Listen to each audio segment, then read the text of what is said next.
Peter. Is my background good? Yeah. Oh, I love it. Yeah. All right. We are recording. All right. Welcome, you all. It's so great to be with you today. My name is Bryson White, and I want to welcome you to the Faith in the Valley Justice interview series. I am the Regional Faith Coordinator for Faith in the Valley, a faith-based justice organization that organizes in faith institutions to create progressive policy change in California's Central Valley, centering the voices of those who have been left behind. And our series, what this series aims to do, these series of conversations, they highlight the role of faith and justice organizing in California's Central Valley. Over the course of this series, we have discussed the role and interpretations of Scripture and its role in doing justice. We've talked about the intersection between religion and mass incarceration, and we've also talked about Christian perspectives on abolition, as well as conversations with organizers about theory of change work in California's Central Valley. Today, we're having a conversation about how do we navigate the current realities of white nationalist political violence in our society. We've seen over the past several years an uptick in conflict and protest and a culture of white nationalism reemerging to quell and stunt democratic practice. And so joining me today are some awesome organizers and clergy persons. We have Pastor Nelson Rebelle, Tony McNeil, and Joanna Thurman. And if I can just ask each one of you, beginning with Pastor Nelson, if you can just introduce yourself, your name, your organization, and the work that you do, followed by Tony and Joanna. Hi, everybody. Blessings. I'm Reverend Nelson Rebelle Gonzalez. I'm the associate pastor at St. Paul Lutheran Church in Lodi, California. I'm also one of the co-founders of A New Lodi, which is an organization, anti-racist organization that was formed in the last, literally in the last few months during the unrest, social unrest created by the injustices that we have seen related to the death of George Floyd and Breonna Taylor. And I'm also an immigrant activist here in the region. Most of the members of my congregation are undocumented migrants. So my congregation is also a sanctuary church. So that's the type of work that I do, anti-racism and pro-immigrant rights work. Yeah. Tony? So my name is Tony McNeil. I am a full-time community organizer with Faith in the Valley. And so we do faith-based community organizing throughout the Central Valley, from San Joaquin County all the way through Kern County. And we organize in congregation spaces and faith spaces with clergy and faith leaders. However, I also am a co-founder of the Concrete team, the Stockton Concrete team in particular. That is individuals that are closest to the pain on the ground. These are individuals from the block. They can be formerly incarcerated, former shooters, inactive gang members, 1 foot in, 1 foot out, or what have you. They don't necessarily feel like they fit in any individual structured space. However, they are influential in their communities and profoundly influential when it comes to creating narrative, framing, and shaping what policy should look like when it comes to those that are directly impacted.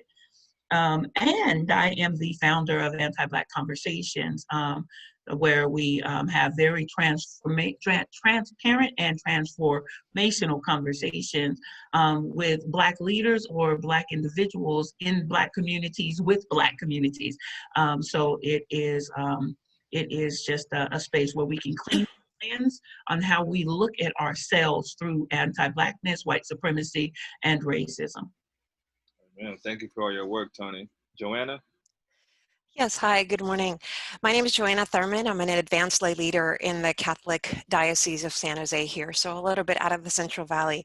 In the last 15 years, I've done a lot of work in both on the charity side and in Tijuana and Mexico, and here with undocumented populations in the San Jose, particularly East San Jose area, but also around homelessness. I've been a jail chaplain, a jail minister for about 5 years.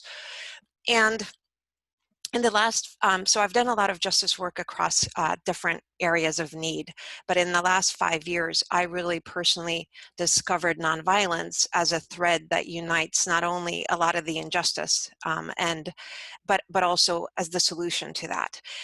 And that means all sorts of violence, both at the direct violence that we see, as well as the structural, systemic, cultural violence that underpins that. So, so I became a founder, one of the founders of the Gandhi team that teaches nonviolence, particularly through the life and example of Mahatma Gandhi. Amen. Thank you so much for the work that each one of you do. You all are a blessing to our communities. Let's start. Pastor Nelson, let's start with you. Ask you this question. You're rooted in Lodi.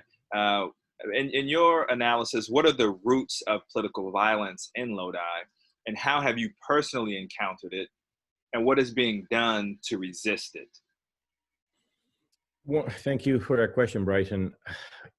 Lodi, it has a history of racial segregation. If you look at the demographics of Lodi, less than 2% of the population is African American. About 38, 39% of the population are Latinx, mostly migrant workers, where there's families who are both undocumented and mixed status families.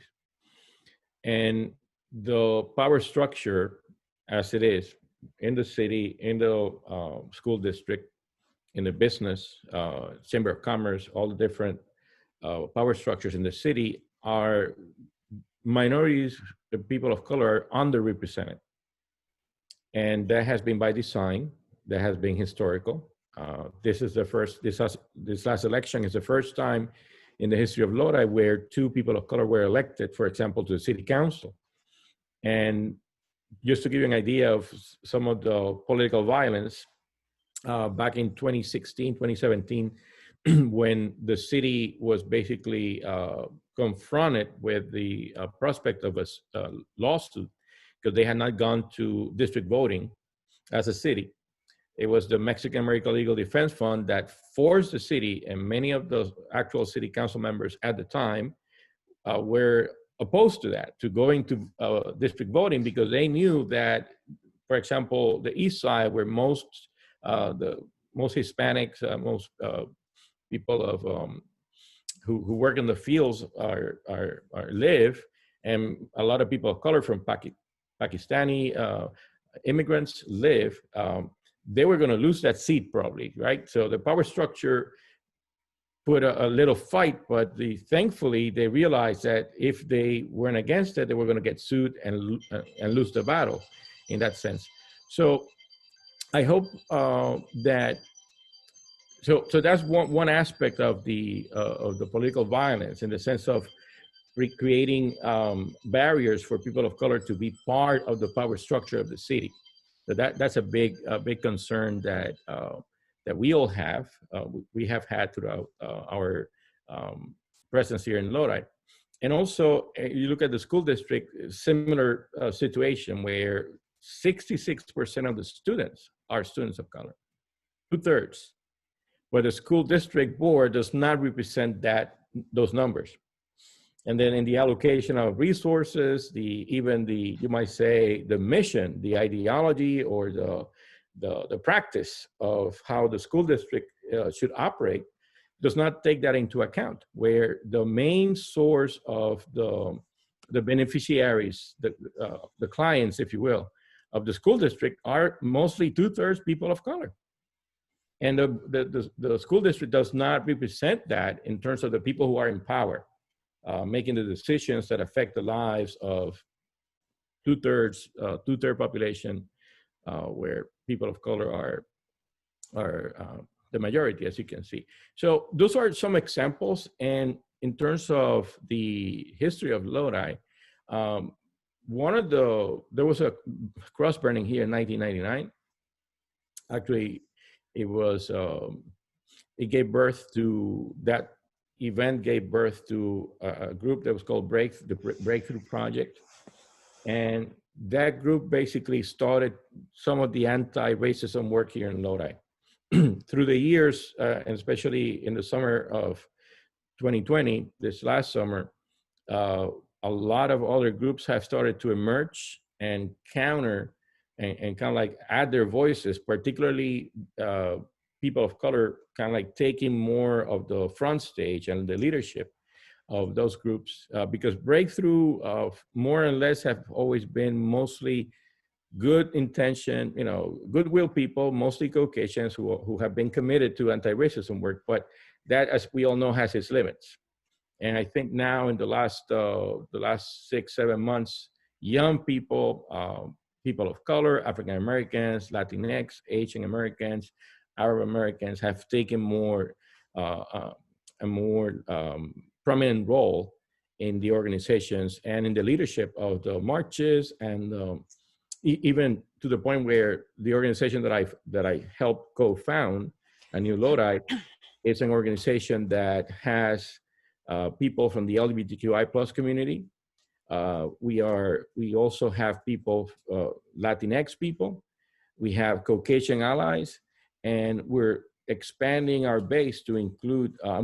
We have Pastor Curtis, who is a member of A New Lodi as well, as an African American clergy, and we're expanding and trying to incorporate even more people of color to diversify our reach. We're looking for leaders from the Pakistani community and more African American siblings, so that we can create an even a more diverse board.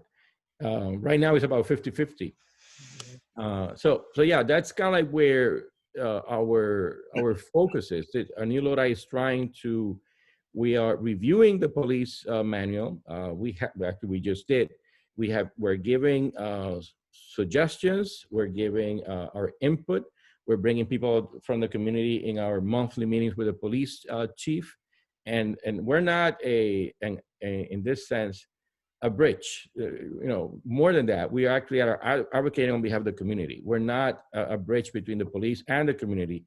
We're actually a bridge from the community to the police. So we know how the flow goes, because there are groups that are more police, and I hate to use the word, not police friendly, but they're too biased for the police, not taking into account some of the inequalities and racism that historically police departments have had, including Lodi and other jurisdictions. So I hope that gives you an idea of if I answer the question so far. Yeah, thank you for that. That gives a good framing and shaping, and I appreciate even your conversation about political violence as rooted, right? You're thinking about it too as systemic violence, sort of endemic to the systems that we're living in, and not necessarily just reduced to the clashes within protests, although that's critically important and a part of what we're witnessing.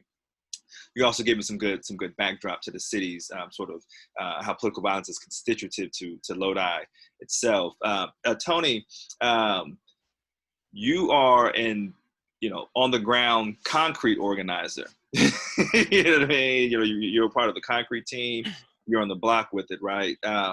And so as we're thinking about political violence, and we have another question for you that sort of is centering around your experience within like protests, but the first question I wanted to pose to you is, what are you hearing from your concrete team regarding how they are processing potential political violence?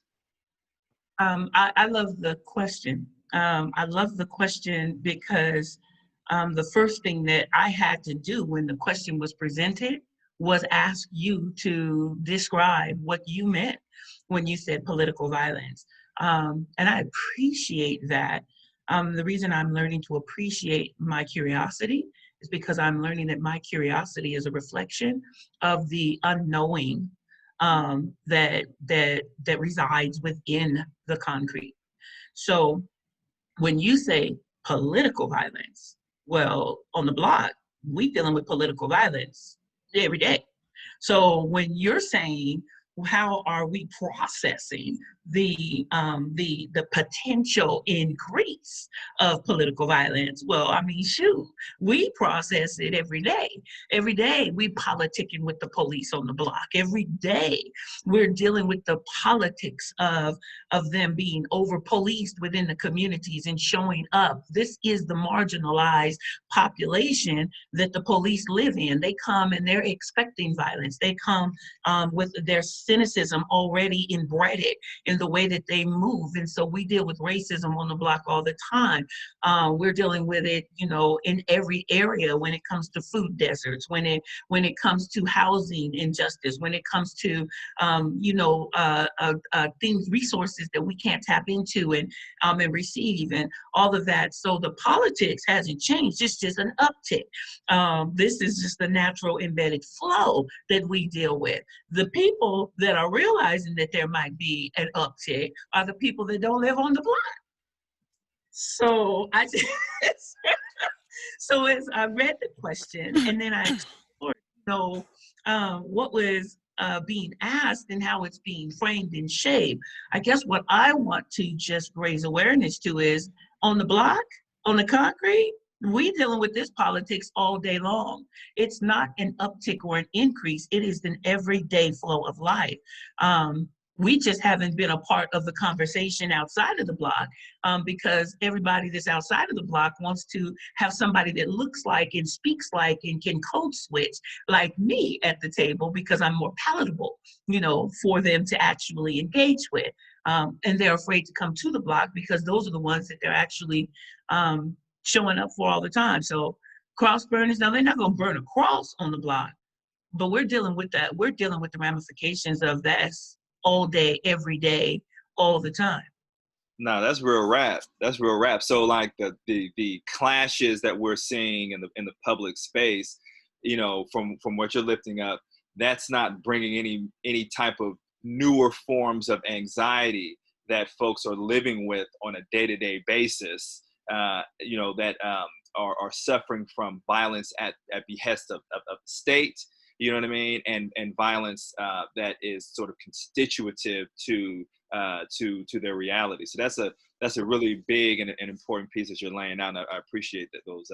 What I do want to add to that, though, Bryson, is what they are doing is problem solving within the communities on how to adapt to the circumstances.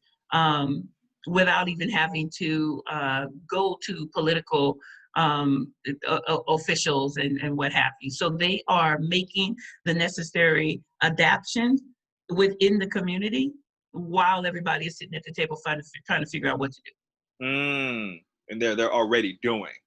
Yes. Yeah. That's real. Yeah, thank you for that, Tony. Yeah, and we'll have a follow-up question for you, kind of around that, a subset. Joanna, let's start with give you your question. A lot of your work centers on nonviolence as a response to political violence.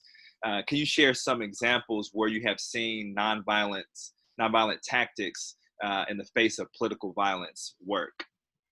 Yeah, thanks for the question, and I really appreciate the responses from Pastor Nelson and from Tony. I want to just back up a second with that question and explain the way we look at violence. So very often, most people think immediately of direct violence, and that's a power over that you see. So it's being hit, being raped. Vulgarity is in that, so you might see verbal violence, emotional violence, mental violence. But underneath all of the violence that you see, which is the proverbial tip of the iceberg, we have systemic violence. This is violence that we've lived with, inherited. It's built into our laws. It's built into the hierarchy. It's who has the voices, as Pastor Nelson talked about, the representation, everything from the local school board to our leadership in the White House administration. It's who's holding the power. And if the power is being held by a minority against the majority, that in itself is violent because it is not giving voice and expression. And then underneath of that, the third bit of the iceberg, and again, even a larger piece. So if you think of that iceberg as a triangle, what you don't see under the water is the cultural violence. And this is our our thinking. It's what we've inherited, again, through education, through perception, through attitudes. And this is where racism lies. It's that this is the way it's supposed to be. This is the way it's always been. The laws must be this way because there's that problem. It's the problem is, the question is phrased in the form of a wrong assumption, of a wrong question, and then we just can't answer it that way because it's not going deep enough. So in the sense of what my work is in nonviolence and its response is that it's both the on the ground, concrete tactical work of de-escalating a situation when it's happening. That's definitely one response, is no matter what, violence is not going to solve it in the current moment or for the long-term trajectory.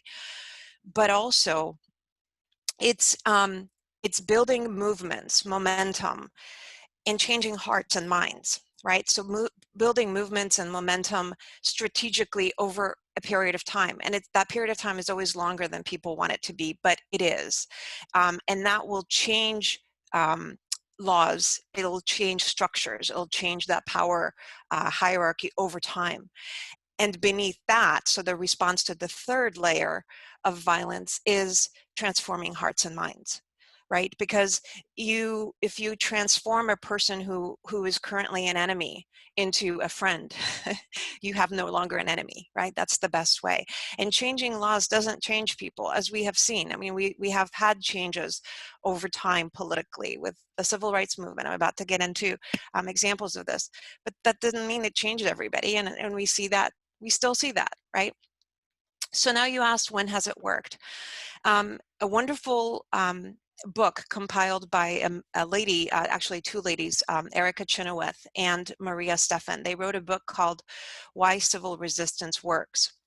And they, Erica Chenoweth herself was a militarist, so she studied military science as the response to all forms of violence, and particularly oppression, violence that has resulted in regimes, autocratic, tyrannical rule in different areas. She studied 100 years of conflicts globally, I think it was about 326 or so different movements, and found that as the response to those oppressive, politically violent situations, nonviolent efforts have been twice as effective than violent responses to get those problems addressed and resolved, and to make a concrete change.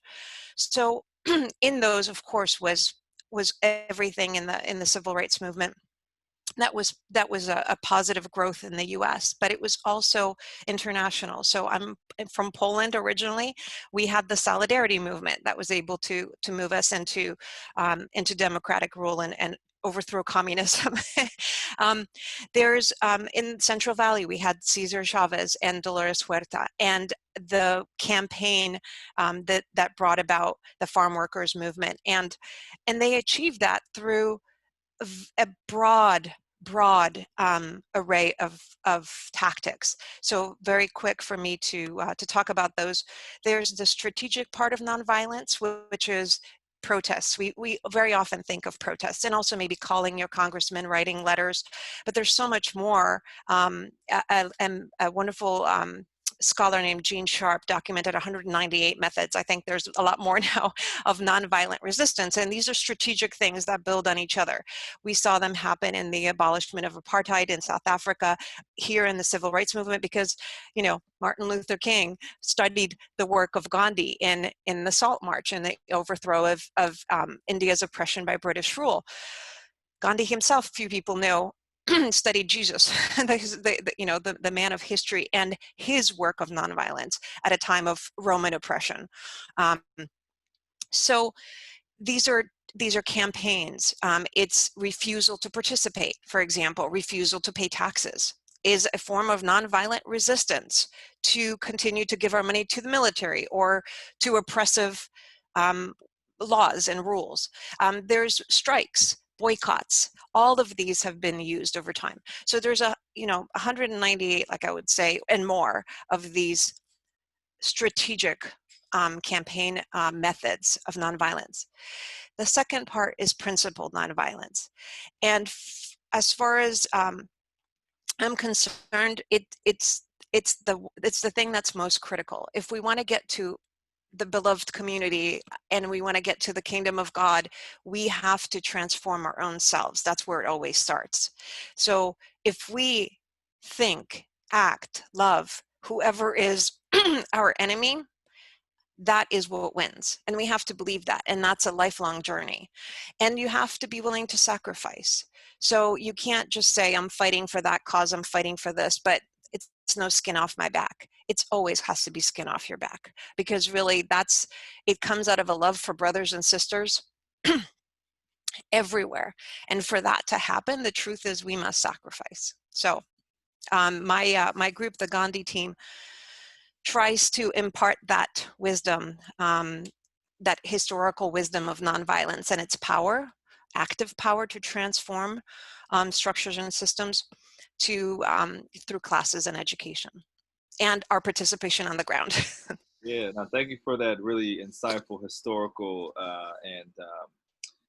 historical analysis. I think that's really helpful for us as we're thinking about, sort of what constitutes political violence, but also sort of different strategies of resistance. So we have some follow-up questions around that. But I want to segue back to Pastor Tony, because I think this is sorry, Tony. I called you Pastor. Yeah.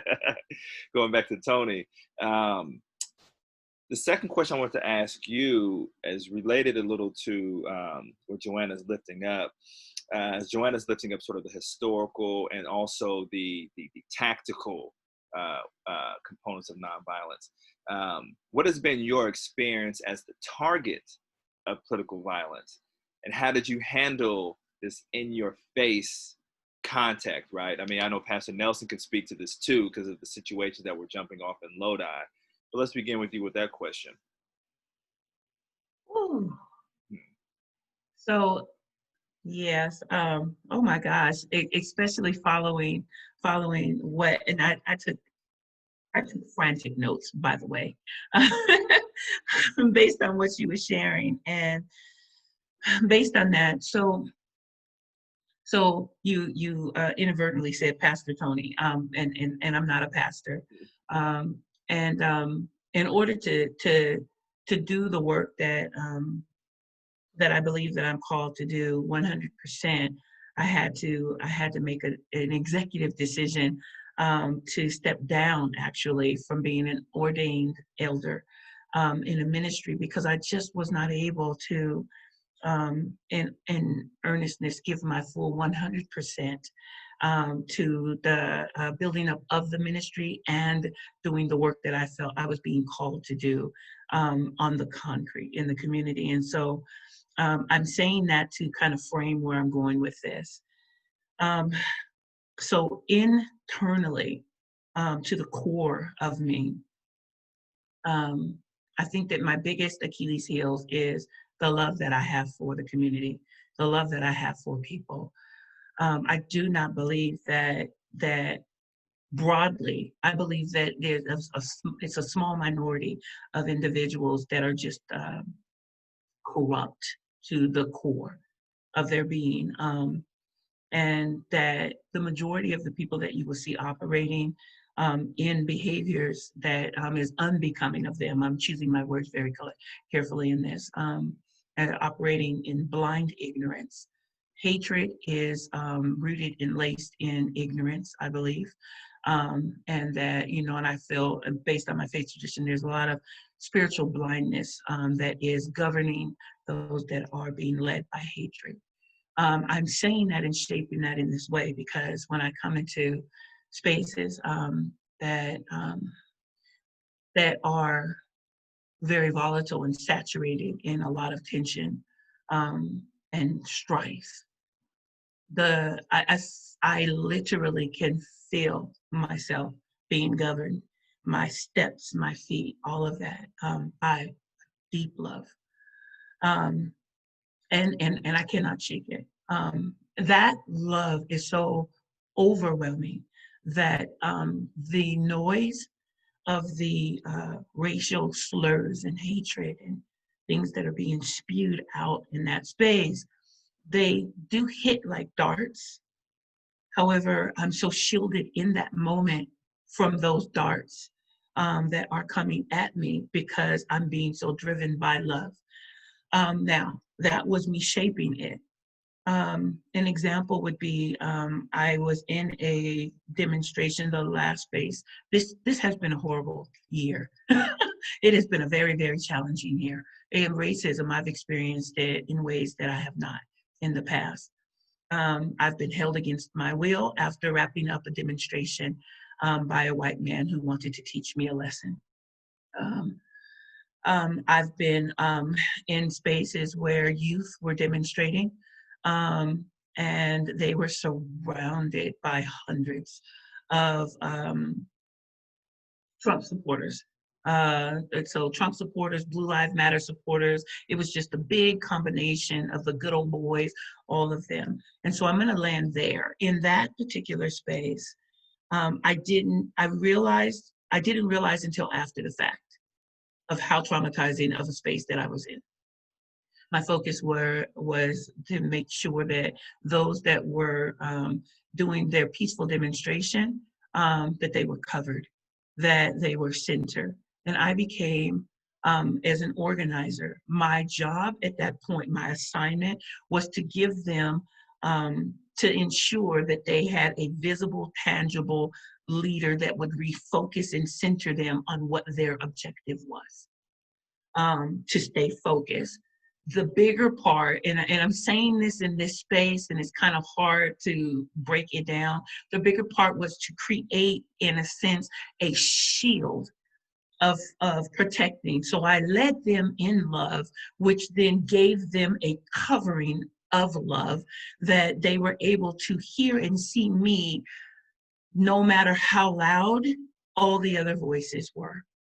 And it was to keep them from being sucked into the hatred and stay focused, laser sharp on what you were here to do. And so they were able to do that, and then to ensure that they got out safely, and got to their designated places afterwards. And so I don't know if I'm answering this, appropriately for you. You're answering it how you need to answer it. You know what I'm saying? Yeah. This is good. Now continue. I wasn't trying to cut you off. Now this is good. It's just so as a when it says what has been my experience as a target of the target, I have as a target. It's a bullseye on your back, and that bullseye would be like unto that rose in the O in concrete. And so I'm very aware of that. I know that that is the assignment.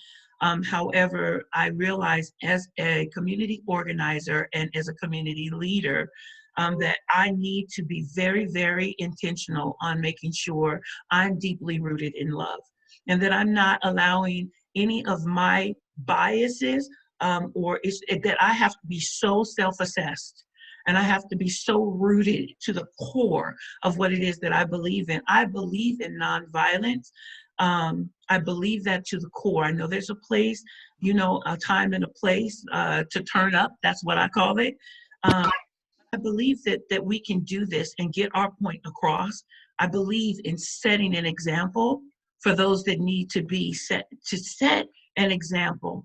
And that's rooted so deeply in love that it will cause your haters to inbox you in Messenger in curiosity, like, wait, I don't know you, but I saw you, and the way that you operated was in such love and integrity. You never even, no, I'm not going to. There's a time and a place for that. So. Yeah, this is good stuff. Yeah, this is good stuff. It's interesting that the two perspectives. We have the sort of historical analysis that Joanna is offering, and then Tony, you're offering the role. This is to say that Joanna, that you haven't had these other sort of personal experiences, but then Tony, you're offering the in your face. I was held against my will, and this is how I showed up in the space. You know what I mean? To not allow for the folks who are protesting to be psychologically and physically harmed by by folks who are on the side of keeping the status quo in place and leading to oppressive logics, and you're calling fellow protesters to sort of stay in line within their own calling, right, to undo justice. So I appreciate both of those perspectives. Joanna, you had a comment, and then I'm gonna move to Pastor Nelson and actually ask you about those protests also. Yeah, but Joanna, you want to jump in and say something? Yeah, quick thing. I just wanted to say that, Tony, what you so beautifully described is what I was trying to refer to as principled nonviolence. And I think, Martin Luther King's quote just perfectly describes this: darkness cannot drive out darkness, only light can do that. And hate cannot drive out hate, only love can do that. That's exactly what you described in that situation. And people who aren't able to sort of they're expecting violence back. That's what they know how to respond to. They don't know how to respond to love. Yeah. Yeah, thank you for that note. So Pastor Nelson, you're in Lodi. You were also a part of those protests. I want to ask you this question that's connected to your participation there. How are you seeing Christian congregations upholding narratives that uphold political violence, particularly in your context? I think part of Tony was part of that. I want to maybe expand a little bit on my experience, because I saw the wonderful work that Tony did, and how I also heard from her how affected she was by that day. And I think all of us were affected in different ways. My job at that moment, before this, was a group of young organizers that wanted to do this march in Lodi. And in our conversations with them, me personally, I was able to convince them not to bring any bats, for example, not to bring any physical element that would drive, or give the idea that the narrative or the commitments, the calling they had was to enact violence, right? And we were able to convince them of that, and also to collaborate in the sense of allowing the police to be present, because the police was more concerned not about them, but about, and this is something that the police chief told us, some ex-cops that were coming, that were ex-cops from the region. They were afraid they were going to be armed. The Proud Boys, the so-called patriots. So what I offered in that moment, when we were asking what can congregations do, we did not participate full into that protest. What I did was I asked the organizers of that protest to make sure their route stopped at the church, so that I could stop and be part, give them a blessing. So kind of tell the change in the narrative a little bit, and give them also cover, like what Tony did it. I mean, I just did a little tiny bit. Tony really got the brunt of it. But I did put the weight of St. Paul Lutheran Church in that corner where it was the sign of the church right there. And I have been receiving, some backlash from members of the congregation and the community. And we can talk about the LA Times article as well. But I did put the weight of the church as an institution, as a pillar of the community in that moment. And when Joanna was talking about the sacrifice, that's the sacrifice I made, in terms of I brought in the institutional church to kind of say, no, this is what we support. And we are with these marchers, these young people. So if you want to make them a target, you're making me a target too. You're making this whole church, this whole institution a target. Having said that, the challenge has been for many congregations here in Lodi, given the history I gave about, the history of being a sundown town, redlining, not giving African Americans the opportunity to work, having a majority of the people of color who come here being undocumented migrants who, because of their concern and fear of the authorities, they don't say much. They don't rattle the snake that much. They don't question the system because they're afraid for their own well-being and the well-being of their family. So this is Lodi. I mean, this is like the reality of Lodi. Less than 2% of African Americans were teachers in how to be good community organizers.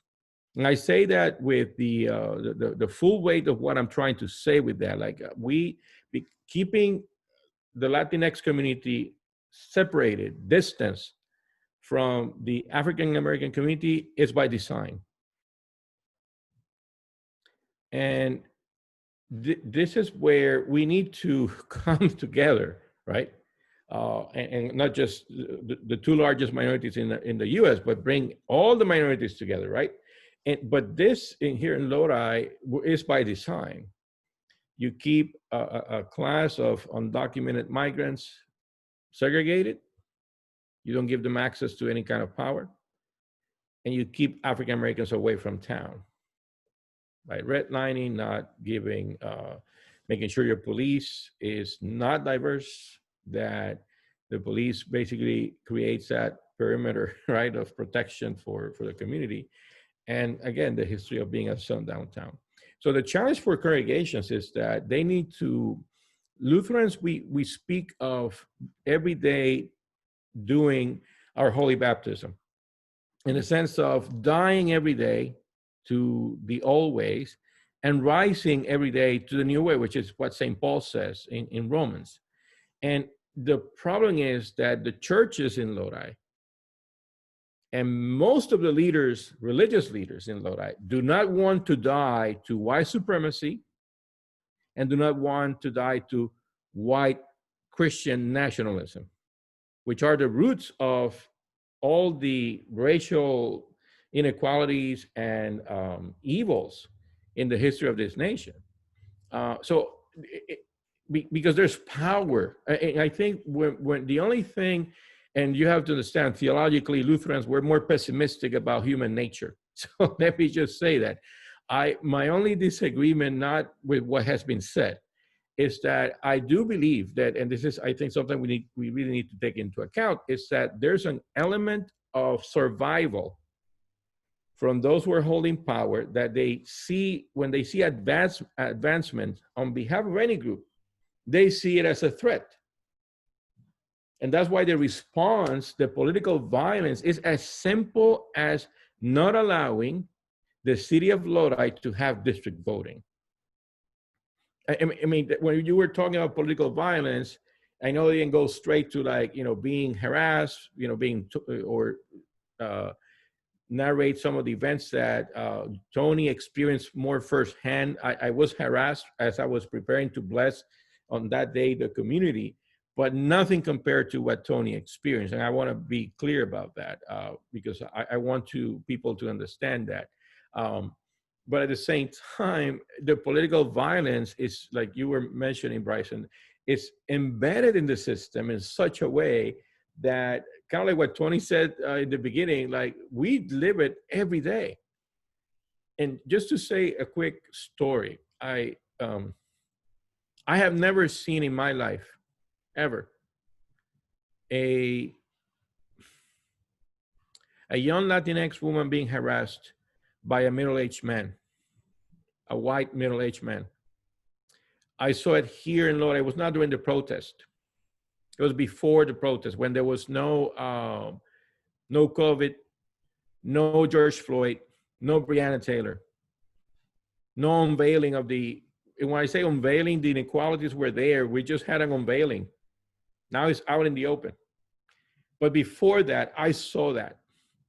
And I had to literally put my car between her and this guy who was harassing her, because all she did was got to a spot, to get her gas before he did. That's all she did. And he harassed her like I could not believe it. And it was racial. I mean, that kind of hatred was, and I never in my life have seen that before, but I saw it here. And the reason I'm trying to say with this example is that, like Tony was mentioning, is that the hate, the racism, the white supremacy, when you think you have the right, or you have somehow, you're entitled to belittle a young, could be Latinx, could be African American, a person of color. The way this young woman was harassed in that gas station, or the way young people, and I wanted to maybe finish with this, because I also want to make the case that most of the people, how much percent would you say, Tony? 90% of the protesters of that day were young people. And I mean, if let's say this is a group of young Trump supporters marching down the street, as someone who opposes everything that Trump stands for, I don't feel any inclination or entitlement to go out there and tell them half of the things that the young people in Lodi heard from the white supremacists, the Trump supporters, the patriots, the Proud Boys, and the ex-cops. Does that make sense, what I'm trying to say? Like, it just doesn't register. When that optics of harassing young people, middle-aged men, or people over 30, over 40, over 50, over 60, feeling that they're entitled to do that. That's what we're up against. And that's where I think the love that Tony talks about, it has to be our shield. But acknowledging that they're not coming from a point of love, obviously, and that entitlement needs to be confronted, needs to be challenged, and needs to be eradicated. Not by means of violence, but by means of standing up for what is right, and not being afraid of preaching. Thank you so much for that. That's rich, Pastor Nelson. I mean, there's so much there, and I wish that we had more time. Maybe after when COVID lets up, we can actually sit and chop it up for long periods of time. I mean, because there's so much there around you talking about using your church as a weight, as a counterweight against white supremacy in your region. And then also the ways that other congregations are using their congregations as a counterweight against, justice in the public square, and how, on the side of those who are acting in consort with oppression, includes ex-police officers, right? I mean, we talked before where you said that, law enforcement was saying they were afraid of former law enforcement being on the other side with white nationalists and Proud Boys, right? And these sorts of comments and conversations are so important, because when people think of California, they don't think about these things happening. They think about this as something taking place in Mississippi, something taking place in Ohio, right? Like, but this is right here in California. Where we are experiencing these sorts of things. And if we had our colleagues on from Kern County, they could talk about what's happening in Kern County. And someone lost their life in Kern County. Was ran over by a white supremacist at a protest. And that didn't catch national news as it did when the sister Heather Heyer in Charlottesville caught it in Charlottesville. It's almost as if like there's this false mystique around California, as if we're not battling these kinds of demons. And I want to, I want to transition to Joanna, to a question for her. And I think we think it fits really well with what you're lifting up, Pastor Nelson. There's, we know that there is this resurgent white nationalism in the country that is, deepening and exposing and being unveiled the already constitutive nature of political violence to our country. So the question that I have for Joanna is, the contrary role to the white supremacists, right?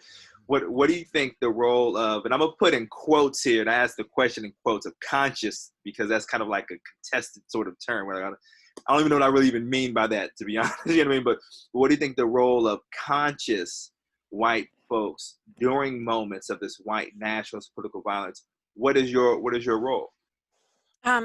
So first I would say it's not just during this time, it's always, it's for all time, because this problem has been there for all time. So I don't have a word that counters supremacists, but I would say that the number one thing is humility that counters supremacy. The recognition that me, particularly as a white person, also as a Christian person, when you look in the across the other religions, right, that's already privilege. And whenever a person wakes to that, in whatever way they wake to that, your number one responsibility is to talk about that, to evangelize that, and to make other people conscious of that. Because until we know, we're not going to ever, we can't respond to it, right? And it's not just a matter of education. It's actually a matter of, like I keep saying, transforming your heart. But the only way you could do that is that you're inquisitive about it, that you're willing to sacrifice your own self-importance, your own ego, your own thinking that you arrived here because you deserve it, because you're better than somebody, because you're better educated. Like, all of what I have has been privileged. My education, my whiteness, has given me privilege, whether I admit it or not. And access to resources. Now I have a good job, so I have health care. All of these things are giving me privilege. There's all these great exercises that have happened. Let's take one step forward. If you're this, take one step forward. But it's a lifelong thing, because that privilege walks with me everywhere, and to be constantly conscious of it and to say it. I think part of it is to recognize it and to say it to others. So it's not just a private thing. Here's what I mean by that. First, Jesus was an agitator, right? And so now speaking to Christians in particular, Jesus came to discomfort the comfortable and to comfort the afflicted, right? Right. We have this phrase that we've been using. We need to do the same. And you discomfort by saying something of yourself that you believe, right? That then other people are like, right? It's an everyday conversation. It's in everything that we do. And you got to discomfort people. I mean, it's a holiday party. It's a PTA thing at school. It doesn't matter. Constantly have it on the forefront, to be humble and to recognize everything we've just received is by the glory of God, right? And that I didn't choose to be born white. I didn't choose to be born. It's just, I got that. But that doesn't mean that I deserve it now all. And particularly if you're a Christian, right? Because this is who Jesus was. So in the way that you said, you sacrificed your church to say, and you could have gotten in trouble for that perhaps or whatever, but you're like, no, this is who I am. That's how I've led it. I've voiced things that white people and white people who are in the church didn't like to say. And I've been like, well, what are they going to do? Excommunicate me? Fine. I'm still going to have these views, I mean, that's what I feel Jesus called me to do, is to agitate, right? So I think that's a response that everybody needs to do. And religion, we have seen religion to be used as a weapon throughout time for colonialism, right? I mean, the Old Testament is full of slavery and misogyny. So, that has been used, as a weapon.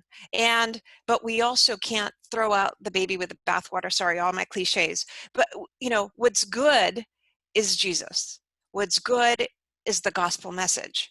But we can't twist it for ourselves, right? Jesus didn't come for men. He didn't come for, men of a particular color. He didn't come of, it's who he was, which is, the whole idea of love and embrace. But again, that means sacrifice, and it means monetary sacrifice too. So, give up your money for the causes, buy at places that lift up people of color, businesses owned by people of color, even if it costs you more, because it's the right thing to do. That is all part of the package of what woke white people need to do. And alongside of that, which I'm so appreciative of your comments, I would also add would be the undoing of structural inequality, right? So, you know, the very real participation in the abolishment of the structures that lead to early death across, you know, the world for non-white folks, right? So, you know, that, you know, and for me, you know, what I would, you know, if I can speak to what I would love for white sisters and brothers who, you know, are accomplices, you know, right, not just allies but accomplices, is, you know, the very real abolishment of capitalism, right, and it's in the destructive natures of our economic system, you know, and being an accomplice in the abolishment of the prison industrial complex, right, and the very real reorganization of our society. You know what I mean? And so, and you're right. I mean, that's about the work of deep introspection, you know, the deep work of understanding our narratives and our stories, and walking with Black and other persons of color, you know, in doing the deep work of undoing structural inequality. So I'm going to do this because we're running out of time. I'm going to go to Pastor Nelson, and then Tony, I want you to close us, because the question I have for Pastor Nelson is on the heels of some of the very good comments that Joanna lifted up around the gospel.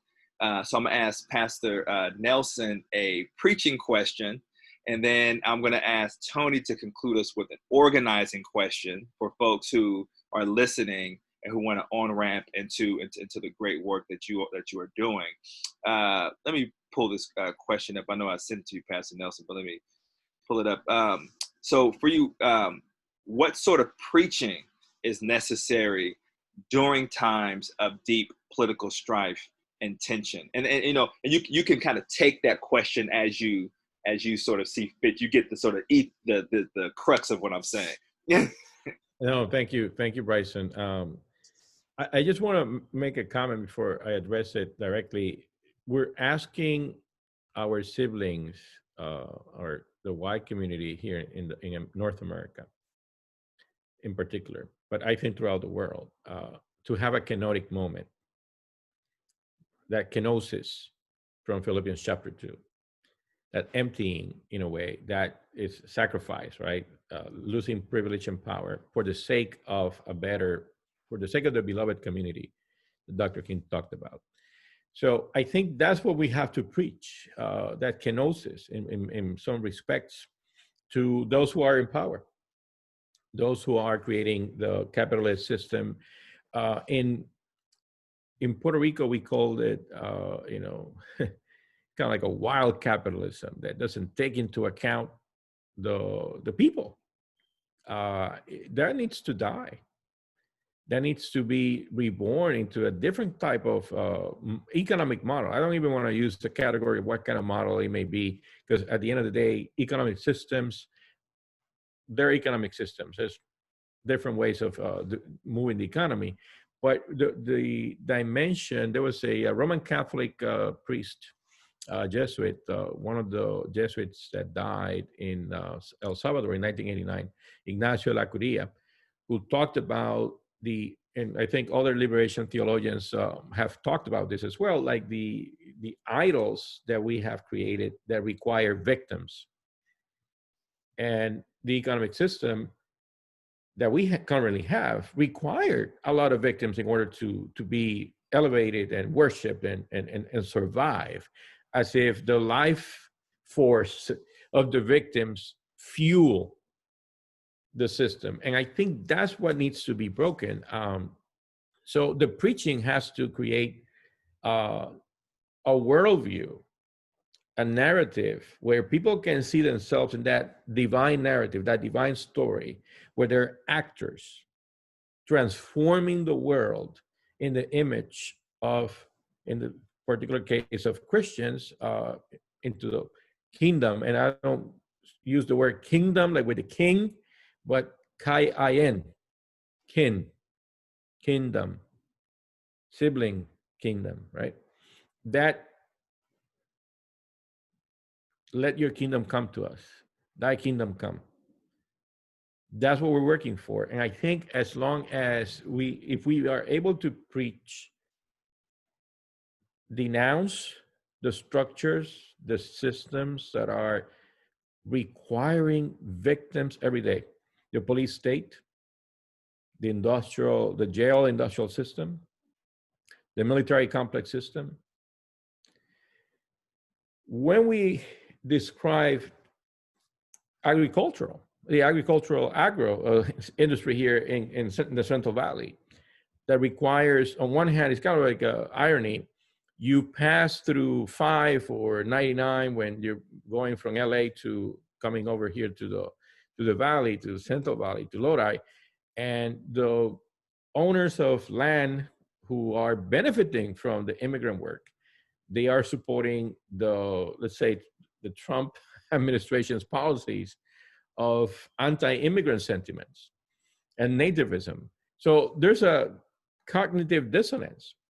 So how, if your church is benefiting, or if your denomination or your diocese or your synod or your conference, whatever name you use to describe the region of your denomination, your Christian communities are benefiting from that money, how can you raise the awareness to them that there's a disconnect between their faith, their understanding of what God or faith might be, and their praxis, them living out their faith? There's a big disconnect, and I think we have been so timid. I love that word, timid, fearful, to do that, because we're so afraid we're going to lose power and privilege. Kenotic moment is what we need. And if that means the church loses power, money, we have to close a few institutions, universities, I say so be it. Because that's what Jesus did. And I think we have Martin Luther, as a Lutheran pastor, Martin Luther used to say in 1518, he wrote a document called the Theology of the Cross in the Heidelberg Disputations. And he said, a theologian of the cross calls things what they really are. A theologian of glory calls things what they're not. And we have a lot of theologians of glory out there, not too many theologians of the cross. So we need to preach, in that sense, the cross, the kenotic, the sacrifice, the way of the kingdom, and the way of Jesus. So with that, I finish. So thank you. Pastor Nelson got us going up in revival around here. It's been the word. That's it. That's a really good word. Thank you so much for sharing that. I mean, that really, I mean, that filled my spirit, you know, and in a very real way. I appreciate you for sharing that. Yeah, I appreciate that. I have no follow-up question. I have no follow-up comment. You know, I want that just to kind of stand firm. Tony, let's conclude with you. And I want to make a note too for those who might be listening, is that we had another question for Joanna about the limits of nonviolence that I'm not sure we're going to be able to get to because of time. But if folks want to stay on, if the group will stay on a little longer for her to answer that, I would love to hear her response to that. Her response to that also. So, so Tony, you know, we've been talking. You know, it's been a rich conversation around political violence, and not just political violence around just sort of this, again, in your face, proud boy political violence. Although that is happening in the Central Valley, and we want people to recognize it's happening, and you all have experienced that directly. But we've also moved that conversation to talk about the, you know, political violence as the system itself. As an organizer with your years of experience working on campaigns on the concrete in congregations, what sort of organizing needs to happen in the Central Valley to undo and unsettle this violent system that's trapping so many of our folks across ethnic and class lines, particularly our poor folks? Ooh. So I had to pray. I literally had to pray that God would give me wisdom. And as I speak it, I'm praying it as well, that he give me wisdom and divine intervention with my words, so that anything that I feel like he has given me in this moment is not lost. And so I've taken notes. So the first thing that I want to speak to is the incident that took place in Lodi that we referenced. The love that was being projected from the few that were demonstrating caused the officers that were there with the Proud Boys facing us to turn and begin to face the crowd. That I wanted to point out because that is a direct indication and a primary example of when you demonstrate love in the face of opposition and hate, that darkness that is looking at you or undecided in that moment will realize that I'm looking in the wrong direction and turn around and begin to see where the actual problem is coming from. And so if done appropriately, if done right, it will shift that. The other thing that I wanted to, and now I'm just hindsight going back, and then I'm going to address the question, having a safe space afterwards. I know that Pastor Nelson downplayed to me the space that was created, that they weren't there in the actual thick of things. However, everyone has a significant role to play when it comes to addressing violence, and when it comes to addressing this system and culture and direct act of violence that we're dealing with. And so when the church not only was there and present to cover us, however, it also created a place where I was able to be insulated afterwards and spiritually detox. And so not just myself, however, others as well. We had a place to go back to, a safe space to retreat back into. And then days later, the clergy, and I'm going somewhere with this, the clergy reached out to me and invited me into their space to debrief what took place and insulate me with the love that I needed. It was a spiritual hug that I needed in order to be able to just exhale, because it's a very toxic space that leaders are going in and out of in order to create safety and safe passage for our youth that are demonstrating. Pause there for a second. We good? I know that was a lot. Okay, as far as organizing where we need to go, so we know that our youth are the ones that are at the forefront. And when I say youth, I'm saying youth from my 51-year-old perspective. Gen Z and millennial are leading a lot of the demonstrations that are taking place. Gen Z and millennial are saying, you know what, we have dealt with this all our lives, and all we know is the toxicity of y'all's drama. Pretty much from a concrete perspective, we want change, we don't want it. And Gen Z and millennial, they do not move in segregated spaces. They are unified in what it is that they believe is right and or wrong. And so that is the beauty of the generation of young adults and youth that are leading us.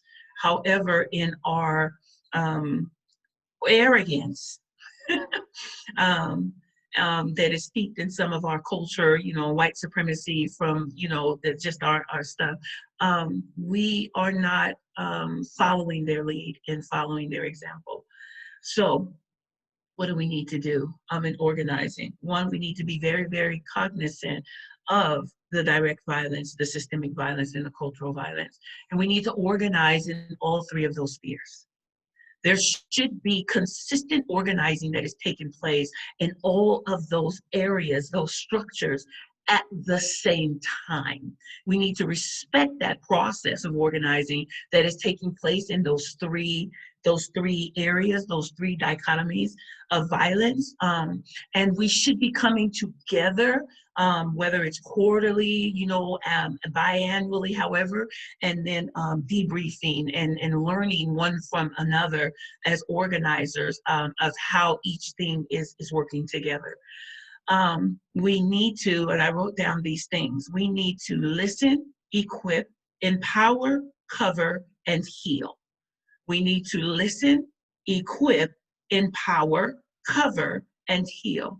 We need to learn how to, as organizers, actively listen, not just hear. Hearing is a function that your ears actually have been created, to operate in. And so when you don't have hearing, it's called a disability, right? Because your ears were created to hear. But hearing does not mean that you are listening.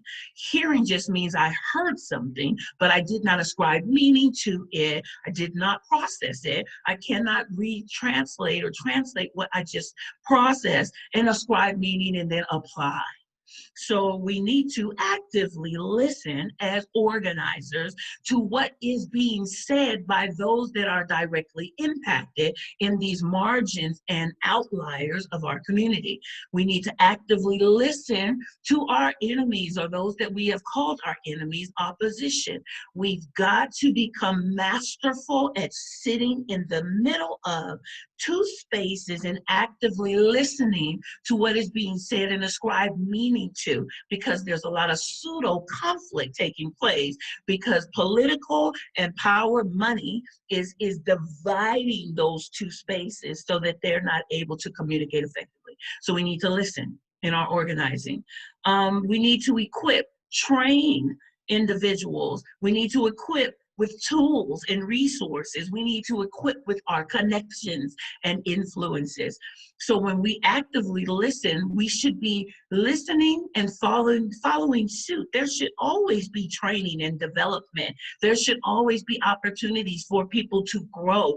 There should always be the sharing of tools and resources that is being exchanged in order for us to empower the community and the individuals that we're organizing with to do the work.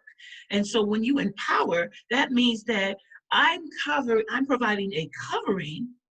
However, I'm not taking the power of your voice away with my voice. I am empowering you and being now a stepping stool for you to have a platform to say what you need to say. And we may need to go back and learn how to say it, and we're going to have dialogue and listen one to. That's not what I meant to say. Okay, I'm actively listening. What did you mean to say? Okay, no, I didn't get it. Say it again. So we've got to get to that place to where when we're empowering people to actually use their voice, that even they know and are using the right words to say what they intended to say to power when they're speaking. So we need to empower. We need to cover spiritually and naturally. Organizers and faith leaders should be working together to cover those that are out there fighting for change and justice. Because if we're not providing a shield, a covering for them, then they're going to get those arrows. They're going to get those darts. They're going to receive those hits. And a covering, a good example of that would be in Stockton. We had hundreds of youth and young adults that were demonstrating and walking down the street. Give an example. Power, and I'm saying power in the word of what white supremacy says power is, because I don't believe that white supremacy's definition of power is what I believe power is. Power was those youth that were demonstrating and marching to law enforcement and governing officials. So law enforcement and governing officials sent me a text message and called me and was like, Elder Tony, we don't know what to do because the youth are demonstrating and we're worried that it's going to get out of control. And so we don't, are you here? Are you present? So they invited me in. They called and was like, this is where we are. This is what's going on. So I showed up. I showed up as an elder of the community. I showed up as an elder in the village. I got my walking stick. I put on my clothes. I put on my concrete t-shirt. I got my mask. I geared up. Power called me into a space. And when I showed up, I paired up and walked straight in between power and the community that was marching. But I walked through the power to the community that was demonstrating, turned around and said, where do y'all want me at? And I aligned myself, and the pain, some of them hugged me, some of them, I mean, they were so hurting, but they were so grateful that an elder of the community showed up in their space. They gave them courage to continue to move forward. And I wanted to make sure that power knew who I was in alignment with. The youth wanted me to stay in the front, so I continued to march forward with them towards the law enforcement, the ones that called me. The ones that called me, yeah, I'm going toward, because I'm not here for you, I'm here with them. And if anything goes down, I'm going down with them, because this is who I'm rocking with. I'm only here because you called me, but you called me because you really know that you don't have the power to control the crowd. Not in a way of integrity. And I'm here to make sure that you do it in integrity, or we're going to turn up now in a whole different way. So I'm saying that because that covering is significant and important. I'm queen on the concrete and elder on the concrete. They just call me queen elder, which means they respect my spiritual posturing. I do not have to compromise who I am as a woman of God and a woman of integrity, and they know I got their back, and if we're gonna rock, we're gonna rock. So I'm saying that because that covering it's powerful, it's necessary, and they need it. And they also need a space to heal. And if we're not creating healing in our listening, healing in our equipping, healing in our empowering, and healing in our covering, then we're not organizing. We're not organizing. So that's what I had. What did I say? Posturing of support, a rebuke. That was some note I wrote down. Pastor Nelson, with the clergy, one of the things that I really, really would love to see with our clergy and faith leaders is that our clergy would actually realize that when they rebuke the generation for not doing it in a way that they think they should do it, that the generation receives it as rejection.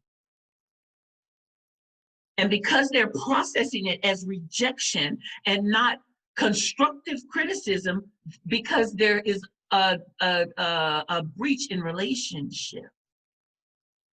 So let's not continue clergy faith leaders to rebuke without relationship. Relationship has to be there. Otherwise, these young people that are leading these demonstrations for change aren't going to receive the constructive criticism feedback that is being presented. So that was. Thank you for that. That's rich. That's rich. Yeah. Now that's there's a whole lot there, but I really appreciated the example of you siding with the community, right? I mean, because there's always an invitation that power does to come to the table and to sit at the table of power with the powerful, rather than, sitting with those who are the victims of power, right? And that temptation is very real. That temptation could be monetary temptation. That temptation can be status temptation. It's all sorts of different ways in which that temptation works. And I think that people who are good people are genuinely tempted by that and succumb to it. Right. And so, I think, your example of that, I think, is really important for us to think through. And then also you lifting up the importance of equipping folks. Right. It's not enough for us just to sort of say, yeah, there's, violence is constitutive to the Central Valley or to the country at large. It's like, no, okay, yeah, that's true. How do we equip people to undo it as best as we can? Right. And then thinking about like how that undoing is a lifetime work. Right? It's not a seasonal work. It's not going to happen in 1 year. You know what I mean? On a side note, then I'm going to ask Joanna her question too. On a side note, we think about like the longevity that you're pointing us to about the equipping and the walking and the healing. I had a conversation when I was on the ground organizing prior to departing to Chicago, and I met with an older white woman who she was running like an anti-racist group, and we had a conversation, and she told me that she thought that we could eradicate racism in the country in the next like 10 years. And I was, and it really just, it took me aback, and she was, really well-intentioned, and, so we ended up having a conversation about, how deeply ingrained this thing is. And like, the country's going to have to be completely reorganized in a way that we don't even recognize for the reality of white supremacy to not exist. Like, it's not going to be the United States as we know it currently. You know what I mean? So it's just an interesting piece. So your comment jogged that memory about the need of sort of like walking with folks, equipping folks, and particularly with our young people, not speaking over our young people, letting them lead us. I think that's all is all right alongside of what Pastor Nelson is talking about around a new kind of congregational life, a new sort of Philippians moment, sort of piece. So I'm really appreciative of you all. Joanna, I'm asking you a question. And we're gonna close with Joanna. Usually these bad boys are only about like an hour, so we've gone over like well over time. You know what I mean? Luckily, we're not doing Facebook Live, so we're just dropping this on the site, so it's cool. So but Joanna, one of the questions that I had for you, you're a staunch proponent of nonviolence, and I know in our conversation, I was telling you how I vacillate, right? I go back and forth between violence and nonviolence. This whole sort of moment that we're in.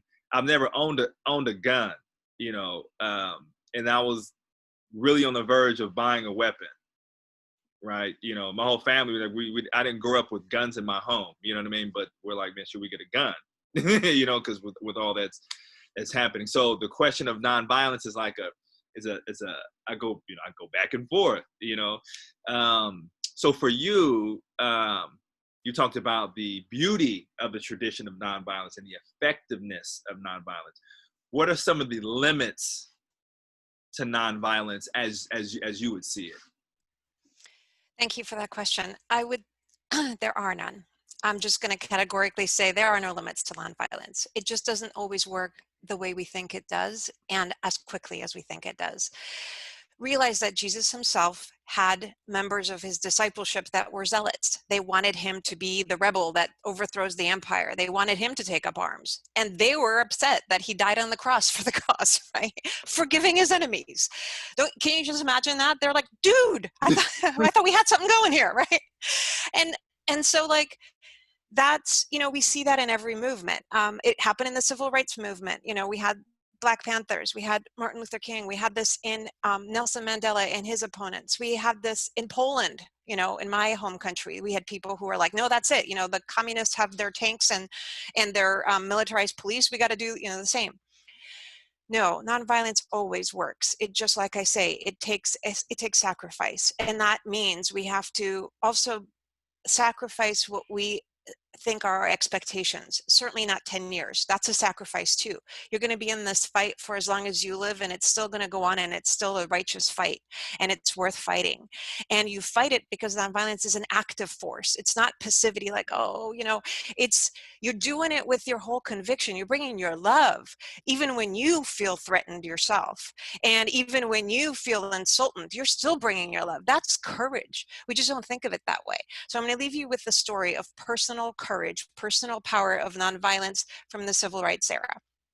I read this story of the lunch counter sit-ins, where the students were prepared to face, that opposition, physical threats, verbal assaults, cigarette butts burning their skin, being beaten up for being there.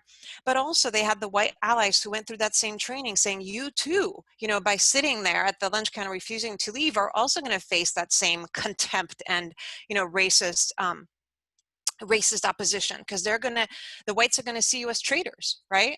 So at one particular situation, there's a young white student who's sitting along with other students and Black students, and he's practicing what he's been taught, praying the Our Father in love, in grace and in calmness, and praying, forgive them for what they do not know. I mean, that's basically sort of the root of the sacrificial prayer is, please forgive them, Father, for what they do not know, and praying and all this. And meanwhile, in the corner of the lunch place, there's a white guy just growing angrier and angrier. He's more angry at the white student than he is the black students, because he sees them as that. You know, it's like, you're a betrayer to the race. What you thinking, right?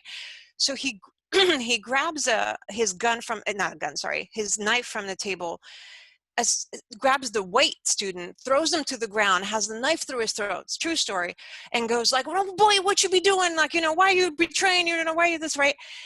And he's like, "Do you know I can kill you?" And he's got the knife through his throat.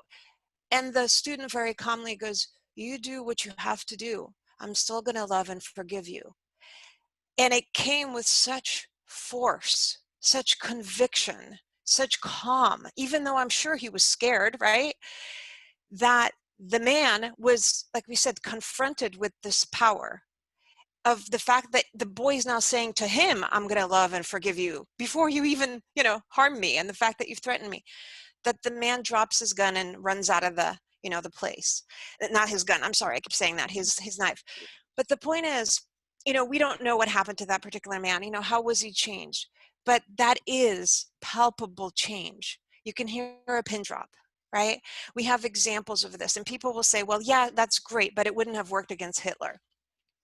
It does. It just wasn't tried on that scale. But we have lots of examples. Would love to go into another few hours to point particular places, situations that defied Nazi occupation through strategic response, and, you know, and the categorical no to violence and evil. And yes, there was sacrifice, there was imprisonment, there was this, but it worked in those places. So I don't think there are limits to nonviolence. I appreciate your conviction. That's another longer segue to a much longer conversation.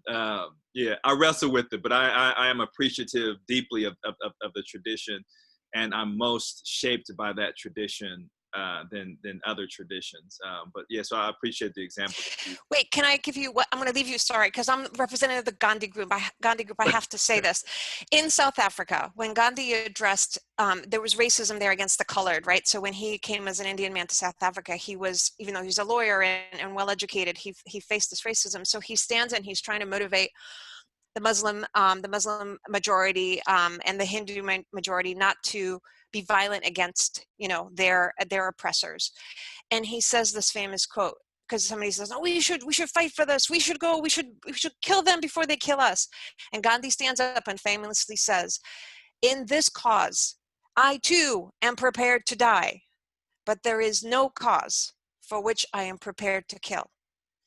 So even if the sacrifice is ultimately your own life, you've betrayed your own life, but not the conviction and not the love. Yeah, thank you for that story. Yeah, Pastor Nelson's in agreement. Yeah, maybe we'll have another discussion another time around sort of just completely centered around resistance tactics. I usually say, Bryson, that just to a paraphrase of that, I'm willing to die for my faith, but I'm never willing to kill for it. Yeah, indeed. This has been really rich, and I'm really grateful and appreciative to each one of you for your lives and for the work that each one of you are doing and for the contribution to this particular conversation. And so hopefully for those who are who will watch this on our site will also find it helpful for them to process the moment that we're living in politically and the various ways in which they're entering into this conversation. And so, yeah, so I just want to give you all a round of applause for taking time with me this morning and having these conversations. For those who will be listening again, well, you'll know that this is on the Faith in the Valley website because you will have visited the Faith in the Valley website to access this video. And again, we do these series about once a month. And so look for 2021 for us to continue to have these conversations across topics. After Pastor Nelson's comment, I'm really interested in having a conversation with clergy folks about prophetic preaching during our times, and I think that maybe that would be a January or February conversation. So love you all, and for those who are listening, also tap in with Tony, who is an organizer in the Stockton area, and with Nelson, who is in Lodi. And if you are in the San Jose area, you can tap in with Joanna Thurman and the Gandhi group. So our conversations aren't just meant to just be conversations. They're meant to activate and get us organized into the world. So we thank you, we bless you, and until next time. Peace.